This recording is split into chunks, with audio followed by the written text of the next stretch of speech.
Okay, all right. Good evening, everyone. Happy New Year. Calling to order the January 2024 meeting of the Southborough Select Board. And the first item on the agenda is public comment. This is an opportunity for people to offer a comment on an item that is not on the agenda, and we try to keep comments to 3 minutes. Is there anyone here or in the virtual audience who wishes to make a public comment? Okay. I don't see any hands in the audience. So then the next item on our agenda is under schedules appointments. Parul Sharma has applied to serve on the pilot committee. We like to come and just introduce yourself and tell us, I mean, we have your citizens activity form and volunteer form in the packet, but it'd be nice to take a seat, just introduce yourself and tell us a little bit about yourself and your interest in serving on the committee. Thank you for considering my application. We have lived in Southborough for 7 years, me and my husband, on 4 Winter Street. And Patty is our neighbor. And through her and through Jim, we have learned about all the town activities that go on and participated in the town hall meetings. And so this was an opportunity that I thought was more up my experience, because I've worked both in non-profit organizations like Harvard, and now I work in a profit organization as TELUS, and I live in this town. So. Okay, all right. Anyone else? Kathy, why don't you begin? Do you have any questions? I don't think so. Patty has recommended you, so Thank you, Beth. that's more than halfway there. So, no, I look forward to working with you. I'm on the committee with you, so Thank you very I'm much. going to meet next week. So, no, I think this is great that you want to do this. Thank you very much. Thank you. Thank you for volunteering. I speak frequently with Ms. Sharma's husband at the transfer station, so I know the family. I don't claim to know her well, but and Patty's recommendation is good for me, so I support this Thank you. application. Thank you. Thank you for volunteering. Thank you. Yeah, thank you for volunteering. I'm sure you're going to do a great job. Thank you very much. Okay, is there a motion?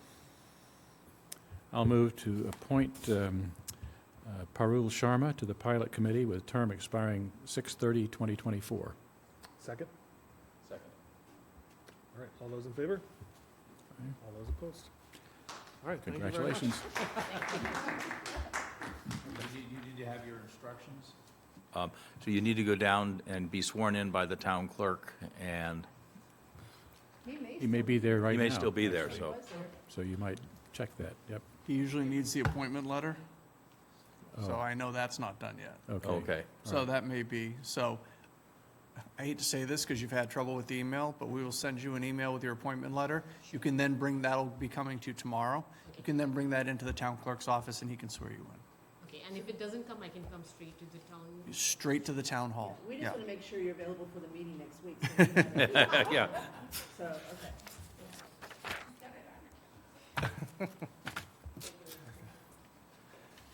And the next item on the agenda is consideration of appointing Coy Nguyen to the Economic Development Committee. Yes. All right, well, your timing is really good. Are you? Good, good. Sorry, I'm a bit late. That's All okay. right, perfect. So basically, same drill. If you can just introduce yourself to us and tell us a little bit about yourself. I know I texted with Rob Anderson yesterday, and he'd be happy to have another member to fill out the committee here. So just please tell us a little bit about yourself and your interest in the serving on the Economic Development Committee. Right. So my name is Ko Wing, and I've been in Southborough roughly 10 now. I moved here, bought the house in 2013, so Okay. 10 coming up. I love the town. I'm a father of 3 children, all in public school system. Love the community and the neighbor that I'm interact with. Hopefully, to contribute some of my time to the town. and reading through all the description of different committees, I do have an interest in participate in the kind of conversation that the economics development committee is making, which is making sure that we stabilize the residential tax base within the town, right? Through different conversations, I think it's time for me to sign up and hopefully enjoy the conversation with different members of the committees and get to know people in town more at the same time. So that's really my goal. So. And have you had a chance to watch or attend any of the EDC meetings or speak to other EDC members about the committee yet? So I have watched one video of the recording. Okay, I definitely looking at some of the material has been posted on the committee website. okay, good. So I'm not saying 100% know in-depth the conversation, but I'm familiar with the kind of the topics that can be. And I'm sorry, could you remind me what your background is in terms of your job and your profession? Yep. So I'm by education, I'm an economics, political science major. I do have an MBA in information management.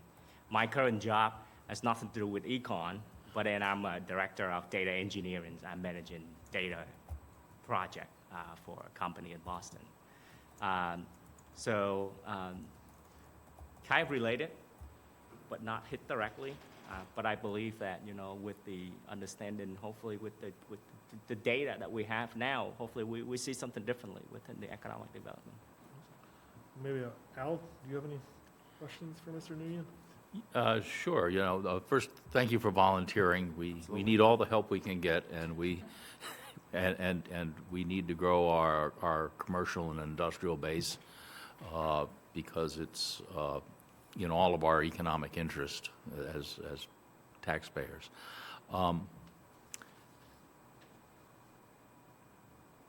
Have you looked at how we could further our recruitment of potential customers, or I'm going to call them customers? How do we recruit people to come to Southborough to start businesses or to rent the empty space on Route 9? Have you thought in any detail about that? I did not thought Okay. any detail, but obviously, I think commercial follows certain interests, right? We just need to know what that is. And I think the statement of the Economic Development Committee is saying, obviously you need to know those interests, but to balance that out with the residential growth of Southborough at the same time, I think it's important, right? I believe that promote a certain images about the town will certainly make the commercial more appealing. But honestly, as the residential base grows, I have no doubt that we can come up with ways to attract more commercial base into into the town. Because with the residential base growing, we definitely going to need different types of services that may be attractive to a certain type of commercial, right? Yeah, I view this as a critical activity because the commercial and industrial base is, in portfolio terms, there are cash cows. Right. They consume far less services than they pay for, and versus those of us who live in nice houses. Right. It's the other way around. Yeah. So we need your help to help convince the world that we are open for business and friendly. Right. Perfect. Thank you. Marguerite? Nothing except it's a good situation to be creative with. The economy's changing, everything's changing, so welcome aboard, and I think you'll enjoy it. Yeah. Nice. I hope you enjoy it. Yeah. I think it will be a good additional challenge on top of whatever I'm having in my life right now. With children, with being parents, stuff like that. So This might even be more complex than that, actually. yeah. Potentially. But again, thank you for volunteering. I think it's an interesting position, a lot of upside here, as Al suggests, very important. And I think one of the challenges historically has been finding a way to get some wastewater capacity along Right. Route 9, which is a limiting factor for growth for many businesses. And we continue to look at that. I think there's some studies underway to look at options there. So again, as Marguerite suggests, I think that there's opportunity for creativity with some of this stuff. And we actually in the past have reached out to local businesses more actively than we have recently, partly because we've had some change in terms of an economic development coordinator position. But I think it would be great to get more involved in that in terms of talking to the business community on a one-to-one basis more actively and find out what people are thinking and help them with plans to expand and draw other businesses into town. So I think there's a great upside here, and appreciate your willingness to step in and add some energy to that process. So thank you. Yeah, absolutely. Yeah, no promises, but I think, Yep. like I say, I would like to enjoy the problem as much as I could. So Thank you. thank you. So this is great, you're willing to do this. It sounds like your background would allow you to be very creative, because we need creativity, as Mr. Cybers said. We're behind the 8 ball because of the lack of a public sewer system, right? It's a sleepy little town, but we need our businesses to thrive. We need more business in this town. We've got room for them, so I am really glad that you're willing to do this. And I'll give you another specific problem that I think is kind of in your bailiwick. We've got a train station here, but we have no way to get people from the train station, unless they have the car, Right. to, for example, the business on Route 9. I'm actually in that boat right now. I've got an employee that we have to pick up every day. We have to take turns going to pick her up and take her to the train station, because that's the only way she can get there. Uber doesn't work, cabs don't work, so we've got to find a way to get transportation from the train station to the businesses too, so you can get more people that will be willing to work in Southborough. So there's a specific thing for you to work on. We should talk to Uber and see what they can come up with. Yeah, I mean, I'm sure there's an answer here. We just got to do it, and maybe get businesses to pitch in as far as because they need people here too. See what we can do. So you've got your work. There's plenty of work to be done in this. So I hope that it will work with your schedule. But yeah, we need creative people that are willing to roll up their sleeves and see what they can get done. Great. It's very important. All right. If there are no further questions, I move that we appoint Coy Nguyen to the Economic Development Committee for a term to expire June 30, 2025. Second? All those in favor? All right, congratulations. Thank you. Thank you.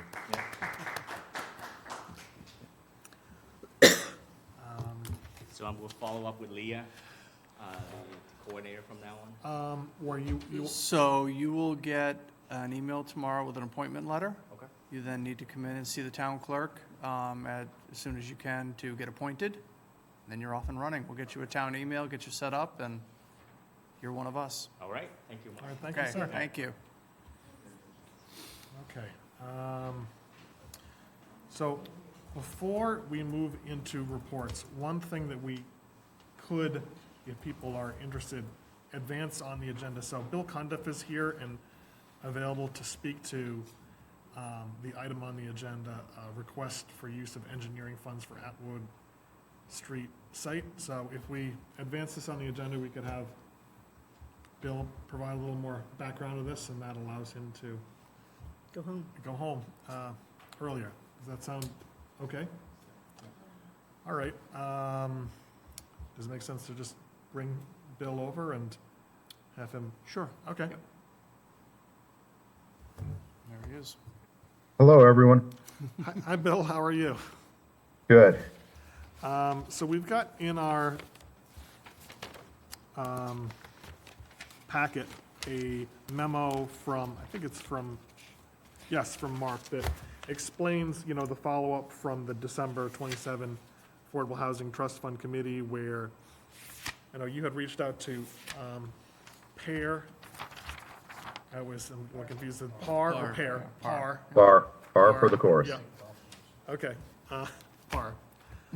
About getting some, a professional approach to the lead paint issue that we talked about at that meeting. And so the memo is asking for, to use $3,000 from the engineering article, which currently has a balance of a little over $25,000. But, so can you provide a little update on what you've heard about kind of the scope of work that can be done and the cost? Sure. So, as you know, in transferring the property from the town control, we want to make sure that it's a clean site.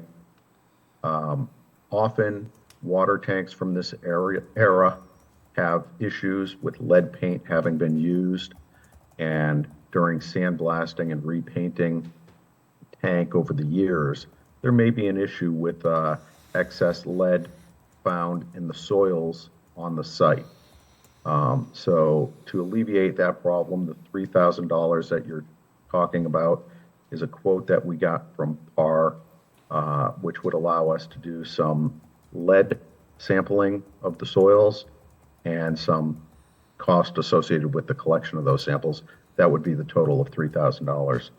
Since we had that initial conversation with PAR, we have learned that there may be a potential, and we know very little about the specifications for the tank throughout the years and its use over that time frame.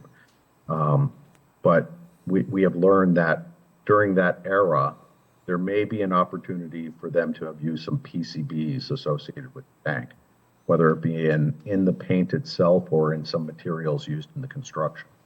So that may be a concern also. So I did ask PAR to give us an updated price proposal, and they said that if they collected 12 samples for PCBs, that would be about $100 per sample for the analysis. No additional cost for the collection because they'll have a person out there anyway. So that would take the total from the $3,000 we discussed earlier for the lead up to $4,200 for the lead and PCB analysis. Conversations, we don't want to head down one path and then have to backtrack, in my opinion. I think it'd be most prudent to dispose of this question at this point so that it doesn't come up at a future date, which may cause more problems than we want. Well, thank you for the legwork that you've done in getting this information on the costs and the scope. This seems like a prudent thing to do from my perspective, and also this is what the engineering article was really kind of made for, was these periodic things that come up where we could use, have a kind of a flexible need for engineering services and things like that.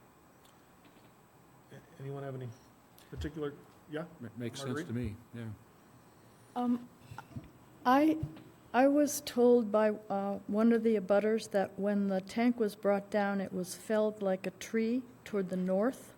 So I'm wondering if PAR does the samples, how wide an area will they do? Will they do it around the base of the tank, or will they do it out toward the north where it fell? Or the other part of it is I think it was sandblasted and repainted a couple of times. I'm just concerned with getting a decent sample. I don't want to tell them how to do their job, but I'm just wondering if it's just around the base of the tank, it might not be hitting enough area. Sure. Through you, Mr. Chairman. It's not so much where the tank came down. The contamination would have resulted from either the construction of the tank and or the sandblasting and repainting process. So normally it would be concentrated where the tank was originally located. Now, given that, I do want to point out that this is a preliminary assessment, okay? So let's say they go out there and they find that there were either lead or PCBs.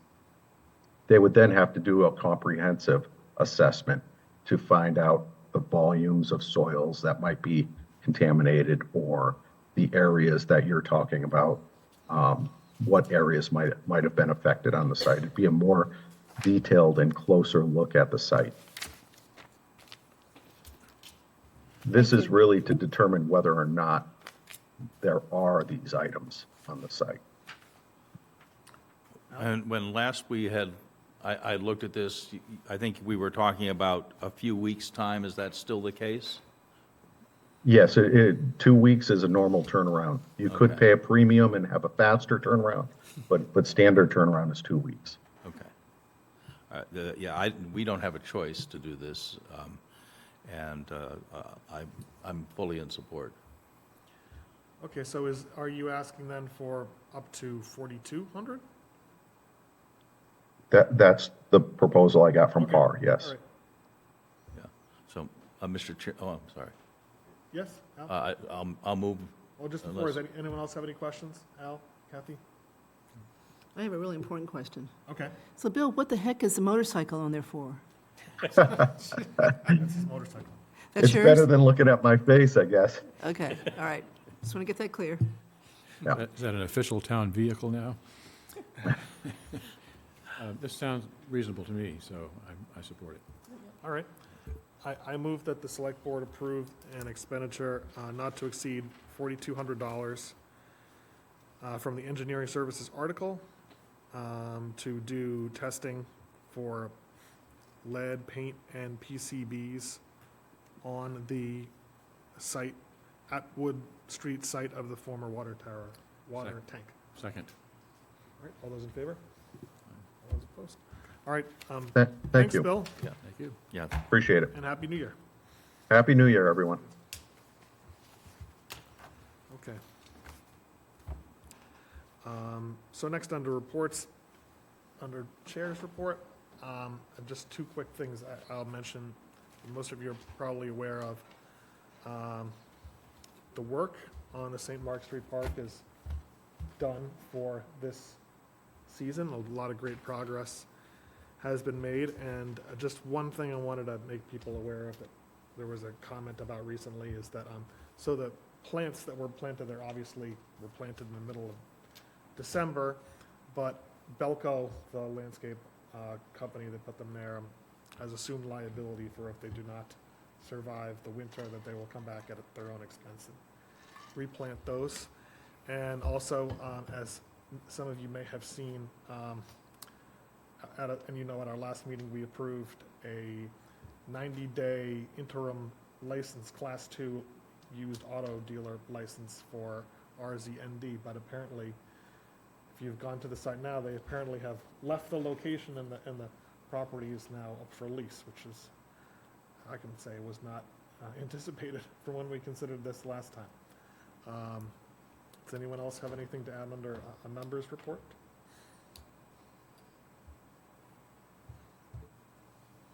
And so, Mark, you have an update on the fire chief search? Yes, so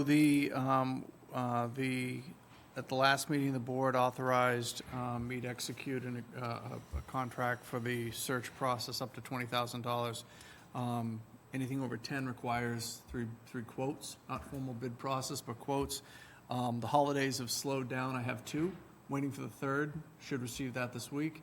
And then we'll move forward to engage the consultant for the search process. I did attend the inauguration for the new Marlboro mayor yesterday, and spent some time talking with Fire Chief Kevin Breen, and so picking his brain a little bit about the process. He was involved in helping us find Chief Achilles. So. And was very helpful in that process. He was very part helpful in of that the committee process. there. He's a good resource. Yep. He's a good resource. Mark, do we have to take the low bidder for this? Yes, We're required to? you do. Unless there's some other extenuating circumstance? Unless Really there's, hard. so it's responsive and responsible. So unless there's something there that, and quite honestly, there's not a whole lot of firms that continue to do this Yeah. work. So most of them do check that box. It really comes down to price. So as far as process from this point on, you'll get the Yes. third bid, Yes, right? Now you've got three, you'll pick the lowest one, yes, and then who signs the contract? I do. Okay, so you can go ahead without another meeting and get the process going? Yeah. Okay, good. Absolutely. And I'll report back to the board on that, so you're aware of. His where last we're day going. is February what? His last day is February 7th.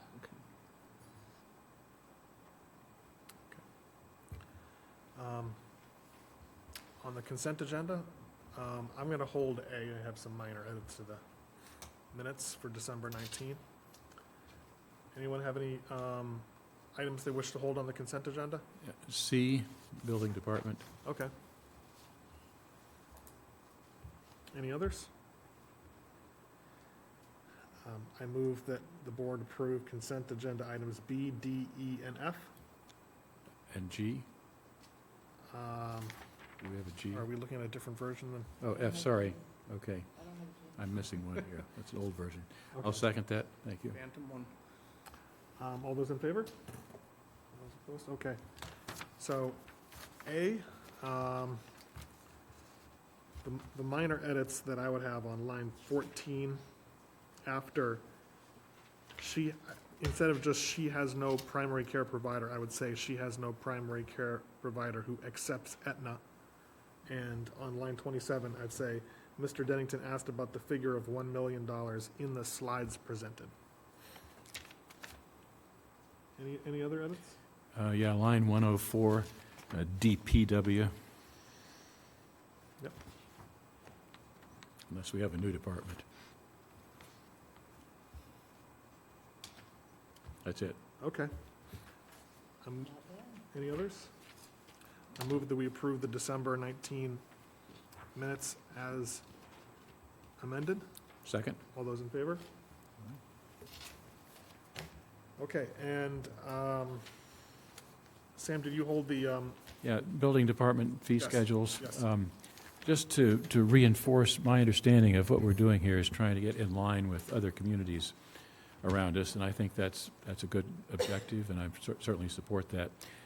Last time, there was conversation about the $50 reopen or renewal fee for the permits, and my sense was there was potential for that as a revenue raiser, which I don't think is the right concept there, in the sense that I think it makes sense to actually have a fee for reopening a permit that's lapsed, but it also sounded like there's a lot of underbrush out there in the permit world where it's not clear if some of the permits have lapsed or not, et cetera. So I know we have new, very capable staff in the building department, so I'm assuming part of the process is to work through that backlog and sort out clearly what needs to be potentially renewed, what doesn't, and make sure we have a clear picture of the current That's the status. that's the first part of the process, is basically to do that human outreach to, to all of the Permit holders. all of the yeah. permit holders. And again, most of them are contractors, not residents.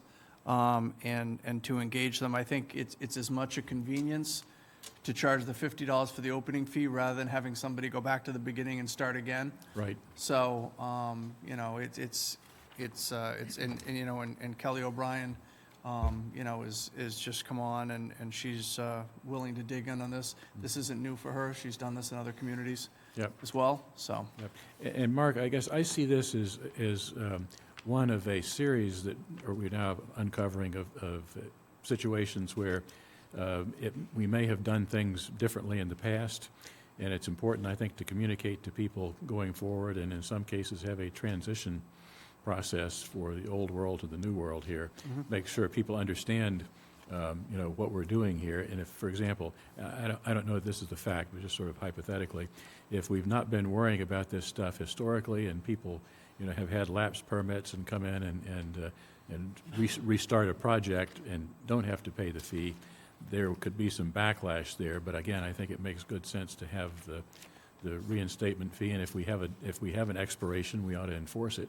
Right. And so, again, I don't know, what the right process is for that, but I assume that our building inspector, building department people will be sensitive to that issue. if it And turns out- consistency is important too, Yeah. but, and to make sure that people feel like they've been informed. Right. So that they have this, this is what it says, and this is where you can find it, and so everybody understands what the rules of the road are, Yep. when you start out on Yep. Yep. that path of a permit. I can conceive of a contractor, let's say, who, has a bunch of lapsed permits, but in the past, that's not been an issue, and they've come in and restarted things and no problem, not being happy to find, oops, the rules have changed. But I think hopefully as the department goes through the process of communicating people, we'll figure out, what's going on there and find a way to make that a relatively smooth transition. But I think ultimately, this is the right answer. We ought to be operating this way, and people ought to be informed before they get the permits. Right. Here's how it works. And I think it'll be applied with some level of sensitivity in terms Good. of trying to, Yeah. to get caught up. Good, thank you. So to me, the key, again, I'm focused on the reopening permit. 595 still sounds like a lot to me to be out there in a town this size, but I'll put my skepticism aside. The fact that, the sentence in here that to me is important. Building staff will immediately commence reaching out to each individual permit holder to determine the status of the permit and whether a reopening fee is, but in other words, we're going to talk to them and figure out what's going on and and then act accordingly. So that is key to me to doing this right, given it is a new fee, and $5.95 still sounds like a lot to me to still be open.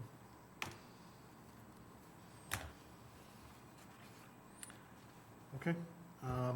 I move that the board approve. Mr. Litz at Oh, this. sorry. I had my head down. in Woodland Road. I was a little concerned about the notion that we wanted to have fees for this that are competitive with other communities. I don't think that there's any competition. I mean, if you need a building permit for something in Southborough, you need a building permit for something in Southborough. And the fact you could get it cheaper in Marlborough doesn't help you, and vice versa. What I do think is that we ought to be setting up fees on a cost recovery basis, because this is basically a service. This is not, I don't think it's an alternate source of revenue that we ought to be, focusing on. I think when we make the fees, every time we make the fees higher, we discourage someone with a small job or whatever from going through the process and actually getting the permit. So I would hope that the basis of this is not raising fees and not competition for higher or lower with other communities, but figuring out what does it cost us to offer this service and recovering those costs. Okay. I mean, the way I read it, other than the introduction of the reopening fee and the lowering of the base fee, that the price relative to the total cost of construction, at least for building fees, was the same. Yeah, I don't think there's many fees being increased here. The $50 is new. There's one being reduced.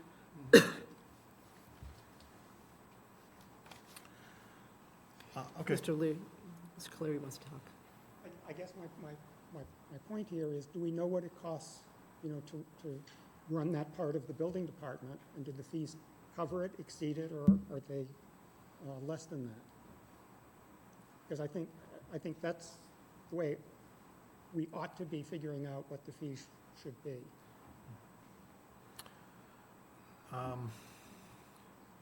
Mr. Cleary, you want to? Well, he's coming up.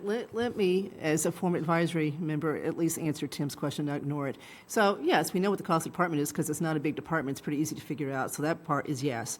As far as trying to then establish fees whose purpose is to recover that cost, no, that's not how we've set fees as far as I can remember. We've set fees, sometimes arbitrarily. Sometimes we have asked. We've kept them that way a long time, and then we've decided to look at them, and we have definitely looked more at what other towns charge than trying to look at the cost of providing the service. So, no, we have not done what you are suggesting that should be done. Jim Cleary, Wire Inspector for the town.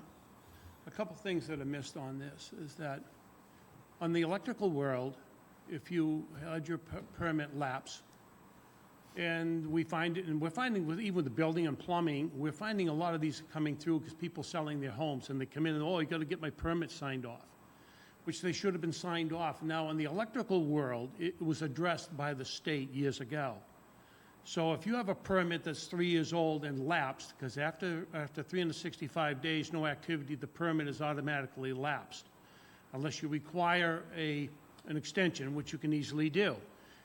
In that case, if the permit is lapsed, the homeowner would have to get that electrician back. They'd have to file a new permit at the cost of the permit, and the property then would have to be, brought to the code of the date of the new permit. That's Mass General Law, 143.3L. We have no choice in that matter. They find with a lot of the building in the rules and regulations that govern the building permit, the structural things, doesn't quite cover it that well. This would encourage, to me, contractors, they're going to be paying the fee. And this would encourage them to make sure that they get their final sign-offs and done. A lot of cities and towns are doing this for this very reason, because we're strapped with all of these houses being sold, and now we have to come in compliance and try to find out who did what.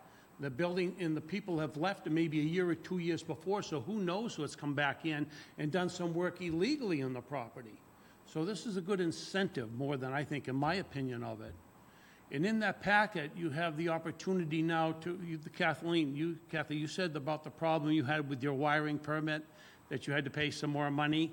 This will all be addressed in the permit process now. A great effort was made to correct that problem too.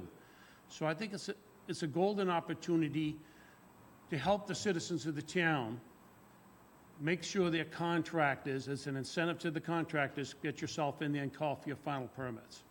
Call for your final inspections. And it's also for the protection of the property. I mean, people pay good money to have contractors work on their property. The last thing they want to do is have this contractor walk out, and then later on, somebody like me come in and say, oh, this gross violation of law, of the code, and put people at risk in their properties. So this is an incentive to also do that. I was really, that's why I came here tonight. I think it's a chance for Southborough to get some of this corrected and get it going in the right direction. Right now, we're seeing that in the building department. There's a great effort going on for education on our systems. Most of us are going out further beyond education that's required, and we also got a great staff in there working for us, and that's how you got to get this before you. So before you go, one question, just to make sure I understand what you're saying. So you're saying that what you're supporting is the $50 reinstatement fee? You think that's the right thing to do when you say this? Absolutely. Okay. I would, if I were a contractor, which I was a contractor and doing extensive work, fire and security work, if I knew I had to come to Southborough and pay a $50 fee, yeah, I'll get to do that once, because I'll remember not to do that the second time. And it also shows that the building department is waking up to this problem, is really aware of this problem, and is addressing this problem to solve it. And being on your electrical board for 10 years in the Commonwealth, the number one goal in following the process of rules and regulations and code is public safety, if that's what it's all about. And that's what this is all about. This is why it's so important that we get this ship going in the right direction. Thanks. Can I make one more comment to Yes. try to appease Mr. Litt? Tim? So, as far as trying to match the cost to this, of the permit, so we generate the revenue to support the department, your biggest permit generator is your building permits, right? I mean, those can be pretty stiff fees. And that's all going to go up and down depending on how much you're building in 1 year, whatever. So I don't know how we do what you want to do without changing the fees year to year. So I don't support doing that. I think you want people to know what the fees are, and I think you do reevaluate them periodically, which we weren't doing very well. So I do think we should do that, but, trying to match the actual cost of the department to the permits, and so that, you offset, I think would be really difficult to do just because they go up and down so much. And time reporting to track people's time for things that you can bill for versus things that you can't really bill for, I think is a pretty substantial administrative challenge. So I'm not too troubled about the way it's operating. And I also, not to go off too much on a tangent, but I just confirmed with Mark, I had a memory that not last year, but one of the prior years where there was a request to increase hours for the part-time building inspector, that we arranged it so that there would, the fees from the building department, from the permits, would be on those additional hours. There's a revolving fund. Yeah. Yeah. That it does that, Yeah. yes. I actually agree with Tim.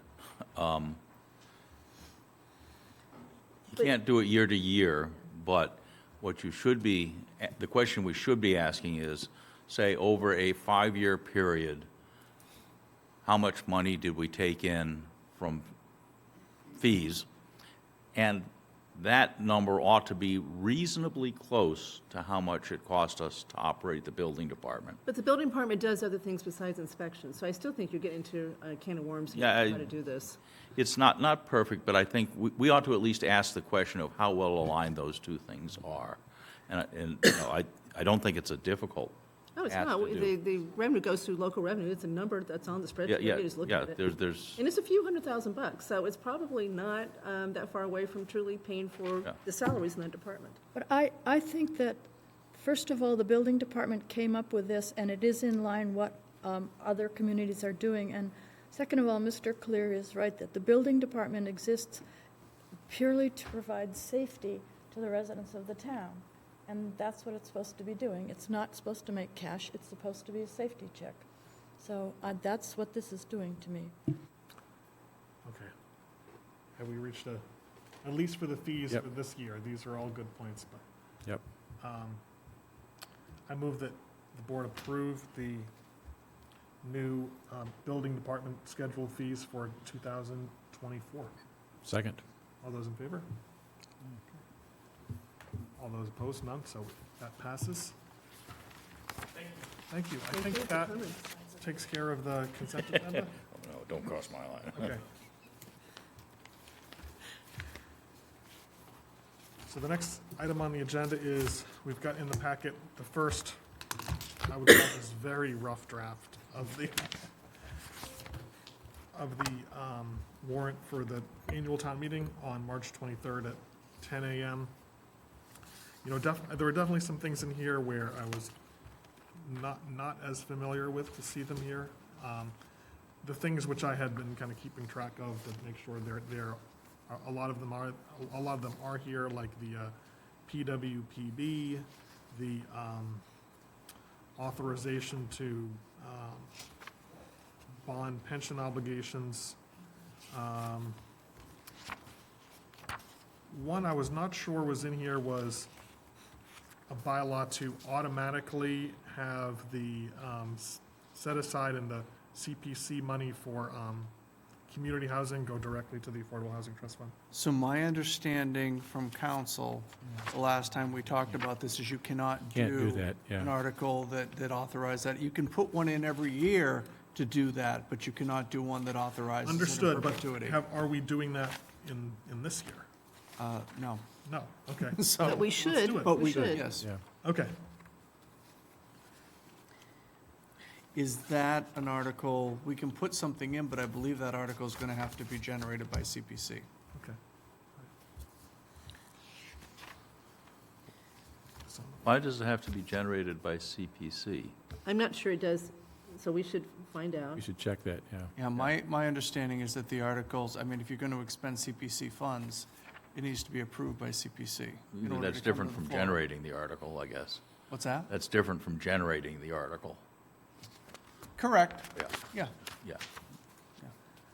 Okay, designation of scenic roads, I haven't looked at this one. What is that? No, New roads? the index. No, Ignore the index. Okay. Okay, so the problem, so if you have a warrant that sorry. looks like this, it's got a lot of red in it, Okay, because those are things that need to change. Obviously, all of those items after budget are going to have to be changed because they're all different.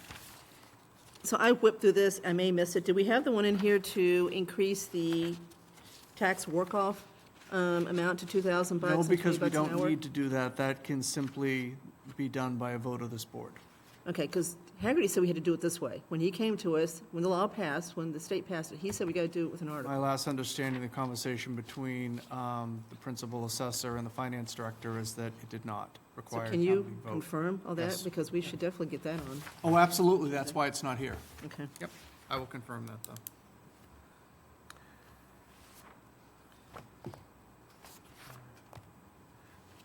Does anyone else have anything that they expect to see in the first draft of the warrant that they don't see?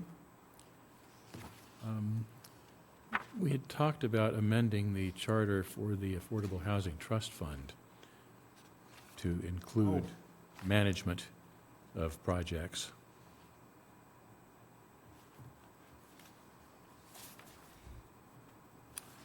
And also,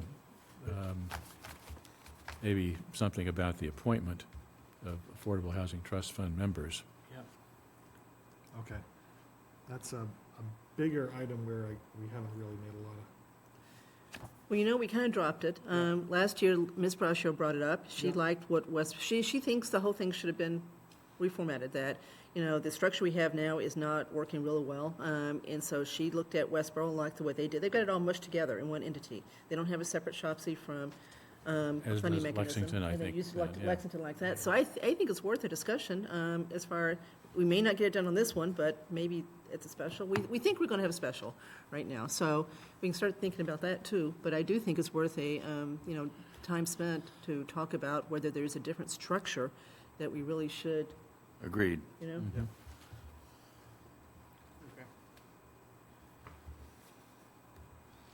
So yeah, I was looking at the index going, wait a minute. Okay, sorry. yeah, and I mean, it is one of the, it's a much, so far, lighter warrant that we've had It's early. the last couple of years, but you're It's right, it is early. And consistent with past practice, does the board want to have, invite sponsors of citizens petitions to come in, talk to us, kind of present their case, and have that determine whether the select board wants to take a vote on, support or not support before town meeting, have it printed in the warrant, or to just do it at town meeting? I do. Yeah. Last year, we ended up with, several that either didn't, got taken off before we got to them that night, that long, long night. And I still think if we had worked harder, we could have worked with the proponents as far as trying to come to a different resolution as far as what they were trying to do. Many of those, as we know, had no force. They were just recommendations. So, you got you're recommending, but it's not going to get it done. So I'm hoping that this year we can really try hard, if we get some of those again, to work in this meeting to resolve the issues. Yep. And not take it to town meeting. Okay. I agree.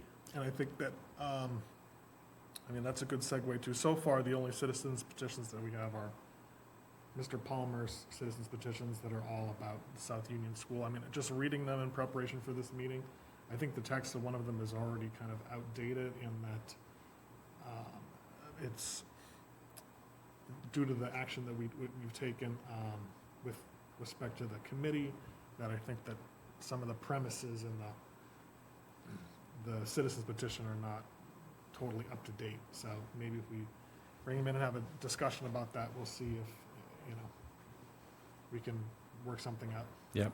Okay.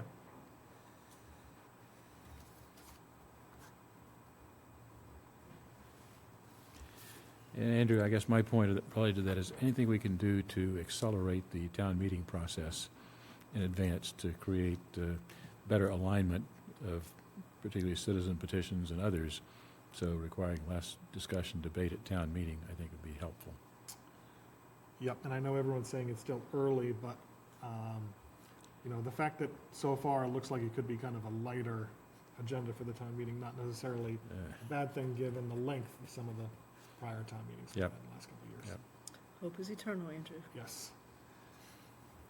And I did have a conversation with Mr. Haggerty just before this meeting. One kind of preview of coming attractions is, so far he has not been able to work out how we would arrange food during the midday break for this. Apparently not able to, no success in getting something like food trucks or something like that. Has to do with the weather, I think, and so that's still, Interesting. yeah, that's still to be worked out. Okay. Should we move on and talk about the, and this is also, it was an idea that Jim had about the potential supermajority requirement for expenditures involving CPC projects to private property.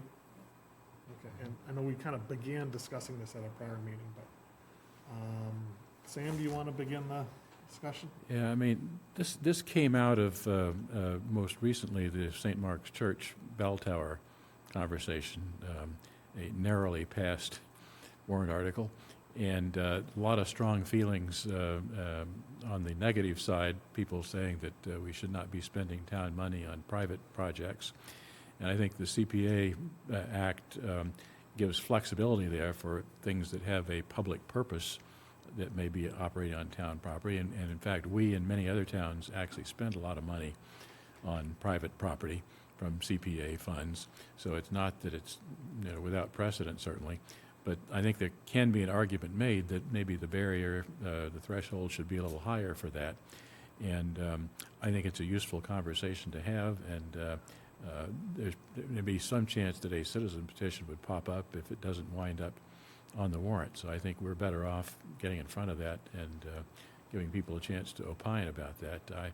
I still waffle on it myself, as a matter of fact. But, two questions. Should there be a higher threshold? And the second one, what should that threshold be? Should it be 2/3? Should it be 75%, 80%? Different thresholds for different things already out there. But interesting conversation. And, again, I'm usually a fan of letting the voters decide on these things. I am too, and I don't support this. I still think it should be a majority vote like everything else. And Sam's right. Let's reiterate, the farm, 84 Main Street, the church. So, we've done this several times. The first two, much more support than the Big money, church. too. Yeah. So I just don't, I don't know how this would turn out, but I'm not in favor of the select board sponsoring this article. If citizens wants to do it, then, more power to them, but I have no appetite to change that threshold for non-publicly owned property projects. All right. Marguerite?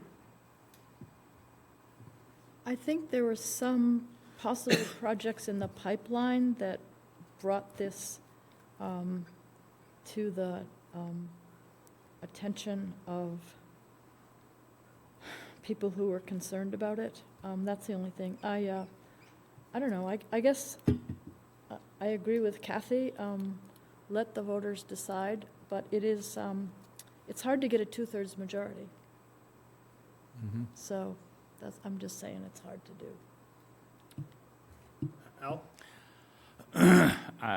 I think it has merit.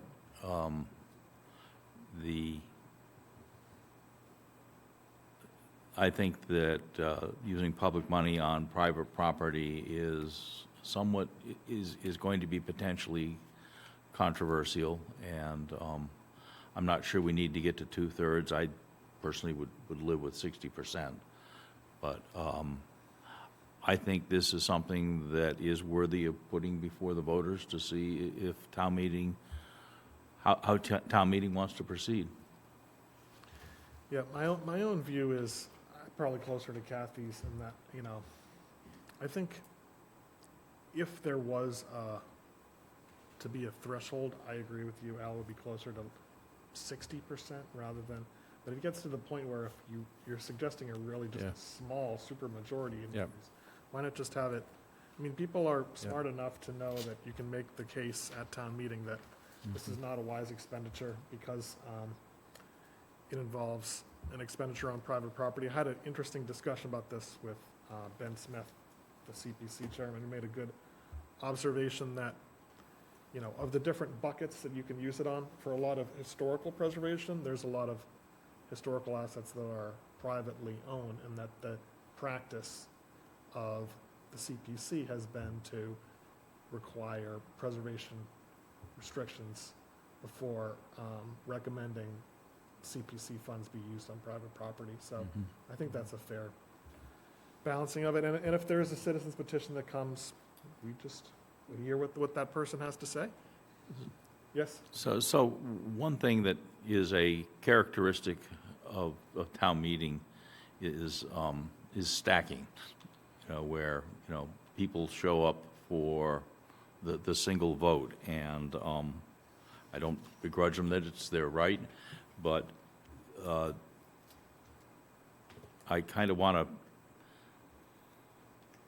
give a little extra push to the folks that show up for the whole 8 hours, and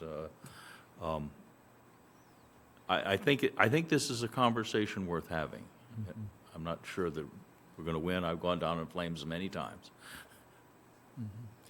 But to Al's point, I think the stacking question is an interesting one, and that I think that this is the kind of thing that ought to have more broad participation and votes. So if we're organizing the agenda for town meeting, I'd put this early.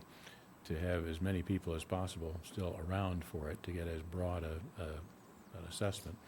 The other option, I actually, in a perfect world, I'd be interested in a non-binding vote from town meeting to see how people felt about this. And then, depending on that, maybe come back at some later point with, or not, with a different view. I don't know. I think we've got to see what CPC thinks about it, too. I know we talked to Ben, but everybody else, too. This is their bailiwick, so I'm sure they're going to have opinions. Yes. Patricia Burns Fiore. I would like to proactively speak heartily in favor of support of an article like this from the Select Board. I think there is an entirely different credence given to articles that are citizens petitions versus those that are supported by the Select Board, which most citizens petitions are not. I agree with what Al had to say in that, one, we are looking at, over the course of the last 10 years, a number of privately owned properties that have gone to CPC for funding, received it, some of those by a very close vote. And like Marguerite referenced, there are a couple on the current agenda for CPC that are seeking large, substantial amounts of public funding for private properties. This is a slippery slope. As we went through with some of those issues regarding the park and the land transfer, spending public money, taxpayer money, on private property is very concerning to me. And I think it should be to everyone. I also agree with what Al said in regard to stacking. We certainly saw that at the last couple of town meetings where there was a very big Facebook presence for people telling people when to go to town meeting to vote on a specific article. That allowed things like the St. Mark's Tower to pass by one vote. If there was a supermajority involved in here, and that article did pass by that supermajority, that would prove to me that the majority of the town was interested in having that money proceed out of their taxes to pay for private property to be publicly funded. I think we need to see a clear delineation of where that money is spent and how it is accepted by the town. So I would like to see this article as part of the agenda for the town meeting, supported by the Select Board. Thank you. Thank you. Thank you. I just had one question. Since a lot of this will be for historical preservation, I'd like to hear from the chair of historical. Just if Kevin, if you have any thoughts on pro or con, or am I putting you in a bad position here? Kevin has thoughts on everything, so he's ready. Sam. Yeah, Kevin Miller, 18 Lattisquama, Chair of the Historical Commission. I do have thoughts on this, although they're not, I'm open to persuasion, but my gut is actually in support of that. I'm not sure if 2/3 is right or 3/5. I think, as Al said, 60% is a more reasonable threshold. But I personally, and I don't speak on behalf of the commission, we haven't taken it up.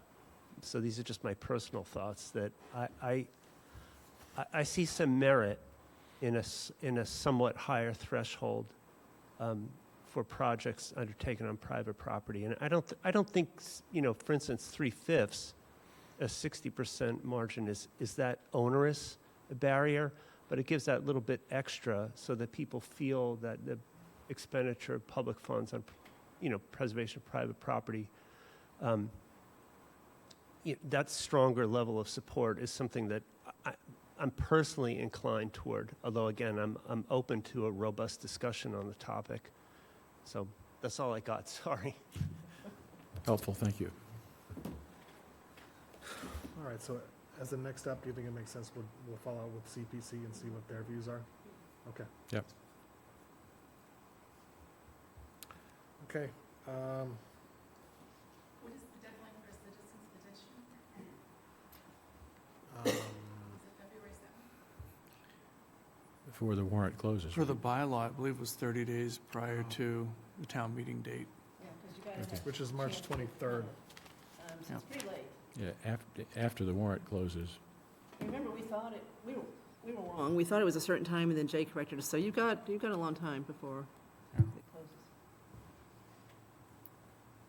Okay. So the next item on our agenda is the Budget Summit with Advisory on this Saturday. There's a schedule that we agreed on in the packet. It's pretty straightforward here. The format is we're going to first have a presentation in the morning from Capital, and I saw on their posted agenda that they're finalizing their presentation tomorrow. Tomorrow night. Okay. And then we're going to have IT, police, fire, DPW, and schools if able.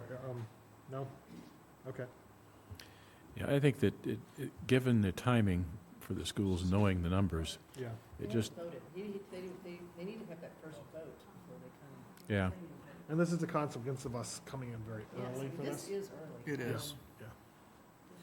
Well, part of that was the timing of, I know, but if you take that week off to Christmas and New Year's, and then you're still trying to, so I'm doing my 2 meetings this week. Yep, Thursday and yep.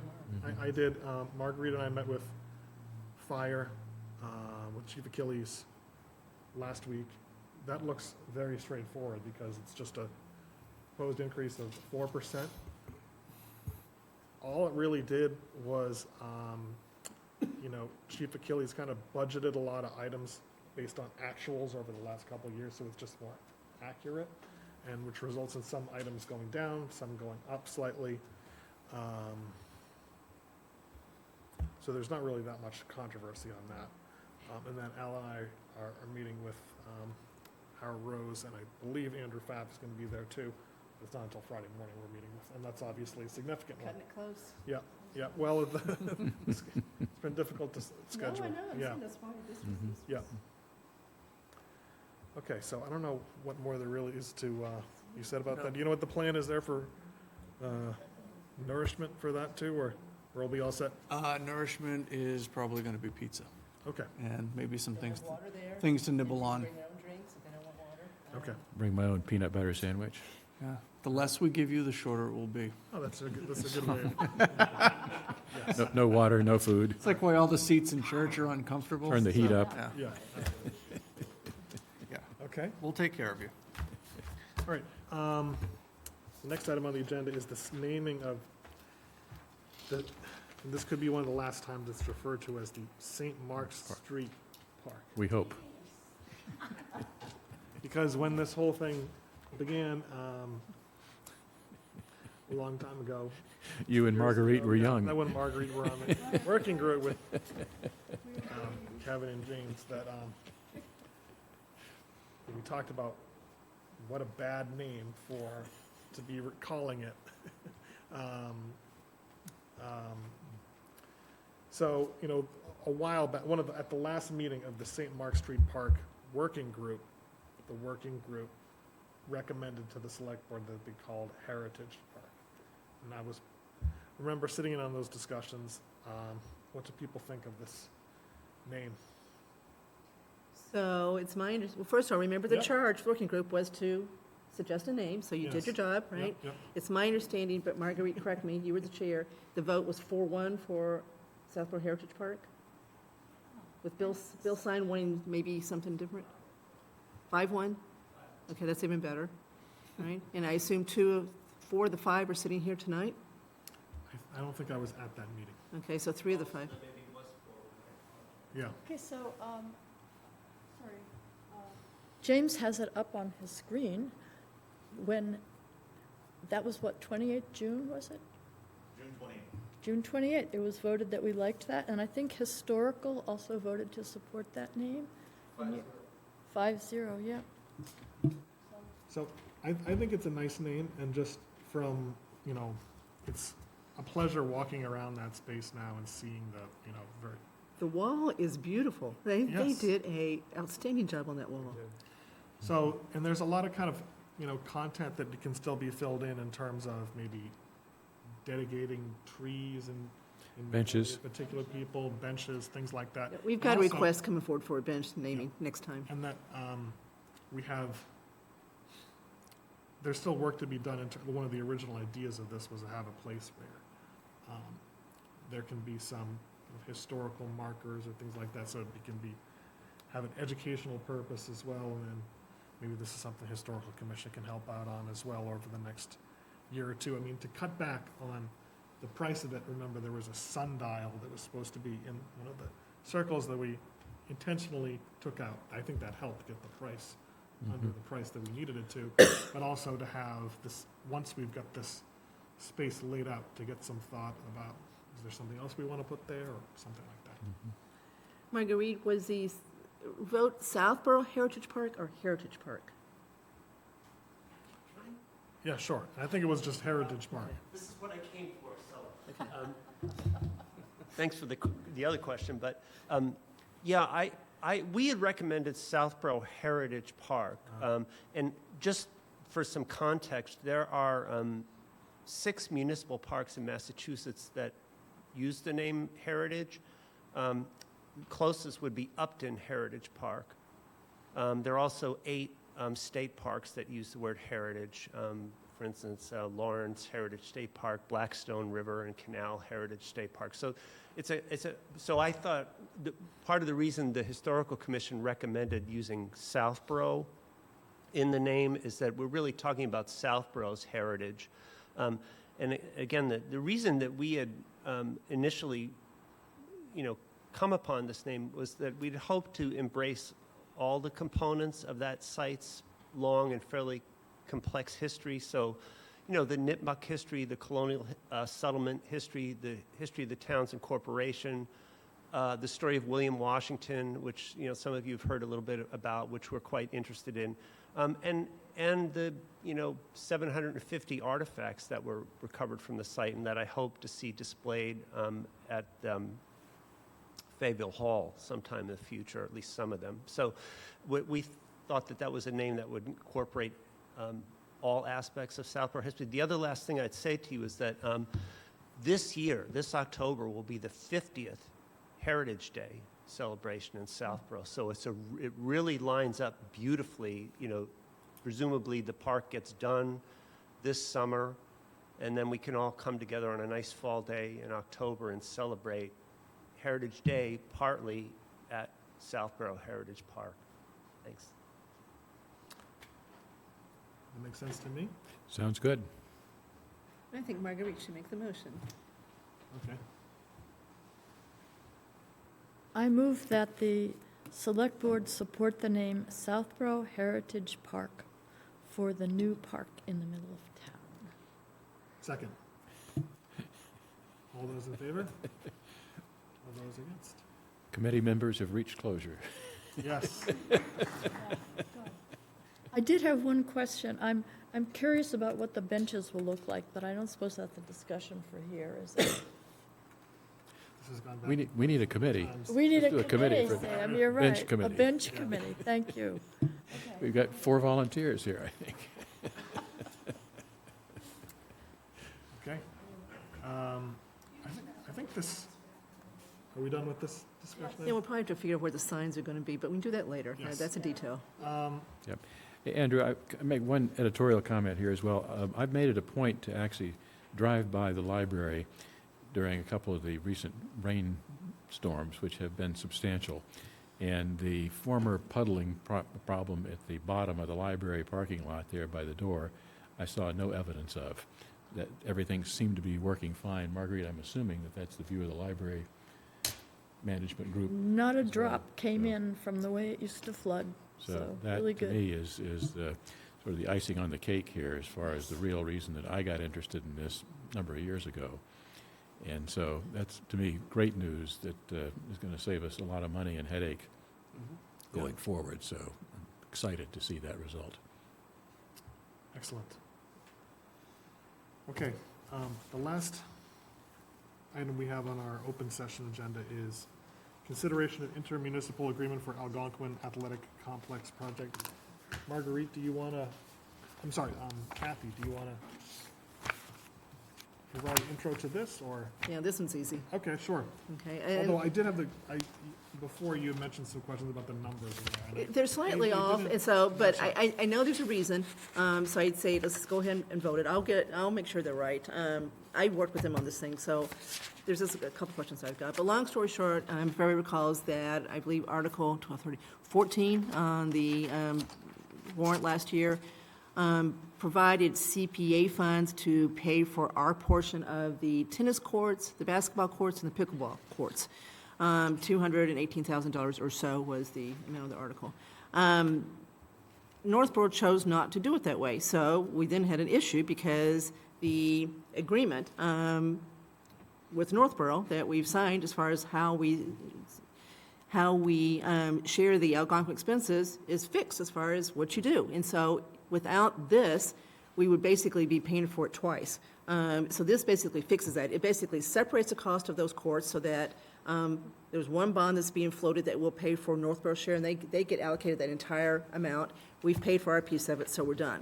So this is definitely the right thing to do and fixes a problem that we would have had without this. Jay Tellerman has looked at it. He's agreed with it. So I think we're ready to go here as far as voting on this. So But if that the numbers are a little different, do we vote within a X $1,000s? Or I actually think they're adjust? right, Sam. I just need her to answer. And I tried to get hold of Becky Pellegrino today once I saw that, and I couldn't. But I will. But I'm pretty sure they're right, because we went over these.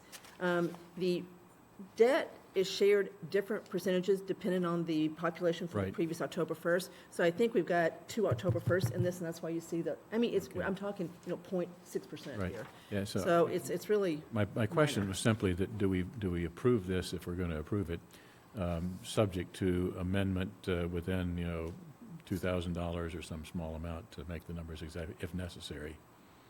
or we approve it, sure subject to my confirming with Becky that the numbers are correct. And I'm trying to just tell you, I think they are. Okay. Yeah. I just want to make sure that I understand one little aspect here. Worst case is we come back and vote it again next meeting or whatever, if it's not exactly right, I guess. So do you want to make the motion, or Sam? Kathy, Okay. want to make it, I think. So I'll make the motion to approve the proposed intermunicipal agreement that deals with the issue of the funding of the Algonquin tennis courts, pickleball courts, and basketball courts. Second. All those in favor? All those opposed? Okay. Last item on the open session agenda is public comment. Okay. Seeing none. No hands up. No hands up. Okay.